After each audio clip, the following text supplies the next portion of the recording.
என்னோட பேர் செந்தில்குமார். நான் 2019ல சிவகுமார் சாரோட கான்டாக்ட்ஸ் கிடைச்சது. அது மாரி இந்த ஃப்ளாட் வாங்கலாம் அப்படின்னு பிளான்ல இருக்கும்போது, ஃப்ரெண்ட்ஸுல ரெஃபரன்ஸ் கிடைச்சு வந்தாங்க. ஃபர்ஸ்ட்டு பார்த்துட்டு வேற ஒரு ஏரியா பார்த்தோம். ஒண்ணும் புடிக்கல. அப்புறம் சாரே வந்து இந்த மாரி இந்த ஏரியாலாம் இருக்கு பாருங்கன்னு சொல்லி இத அழைச்சிட்டு வந்தாங்க. பார்த்தோனே புடிச்சிருந்தது. அப்புறம் ஃபர்தரா இது பண்ணோம். அப்புறம் அவரே கைட்லைன்ஸ்லாம் குடுத்தாங்க.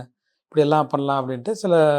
கொஞ்சம் ஃபினான்ஷியலா கொஞ்சம் இதெல்லாம் இருக்கும்போது, "இல்ல சார் இப்படி பண்ணிக்கலாம். ஒண்ணும் பிரச்சனை வராது." அப்படின்னு சொன்ன பிறகு கரெக்ட்டா அந்த மூவ்மெண்ட் வந்து ஒவ்வொரு செக்மெண்ட்டா நவுத்தி, ஃபைனலா வந்துட்டு அந்த டீல கம்ப்ளீட் பண்ணி குடுத்தாங்க. அவரு சொல்ற மாரி சிம்பிளா ஒரு செய்தி சொல்லுவாரு. அதாவது பையர் வந்து அதிகமா விலை குடுத்து வாங்கிட்டோம்னு நெனைக்கக்கூடாது. செல்லர் வந்து கம்மி விலை விக்கக்கூடாதுன்னு சொல்லுவாரு. அந்த கான்செப்ட் வந்து இன்னமும் எனக்கு ஞாபகம் இருக்கு. அத எழுதிக் குடுத்தது கிடையாது. அதனால அது கரெக்ட்டா இவருக்கு பொருந்துச்சு. எங்களுக்கு பொருந்துச்சு.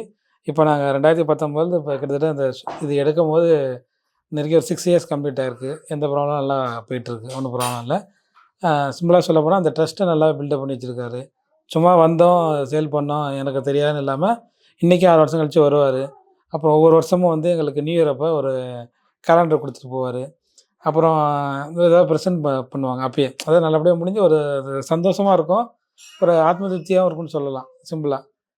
எனக்கு ஆக்சுவலா ஏஜ் கம்மி தான். இருந்தாலும் அந்த இது பில்டப் இத எப்படியெல்லாம் பார்க்கணும்னு சொல்லிக் குடுப்பாரு.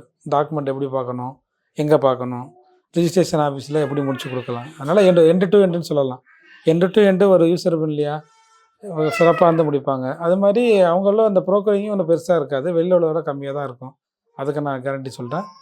ஓவராலா சொன்னீங்கன்னா, சூப்பர் சர்வீஸ் அவ்வளோதான். நல்லாவே இருக்கும். மத்தபடி இதான் எனக்கு சொல்லணும்னு தோணுச்சு. ரொம்ப இதா இருக்குங்க. அதாவது சொன்னேனே இப்ப 6 வருஷம் ஆகுது. இப்போ கான்ட்ராக்ட்ஸ்ல இருக்கிறோம். நீங்க அதிலேயே தெரிஞ்சுக்கலாம் ரிலேஷன்ஷிப் எப்படி மெயின்டெயின் ஆகணும். ஒருவேள அவர் தவறு பண்ணியிருந்தாலோ, நாங்க தவறு பண்ணியிருந்தாலோ, இந்த ஒரு கம்யூனிகேஷன் இருந்திருக்காது. உங்களுக்கே தெரியும்.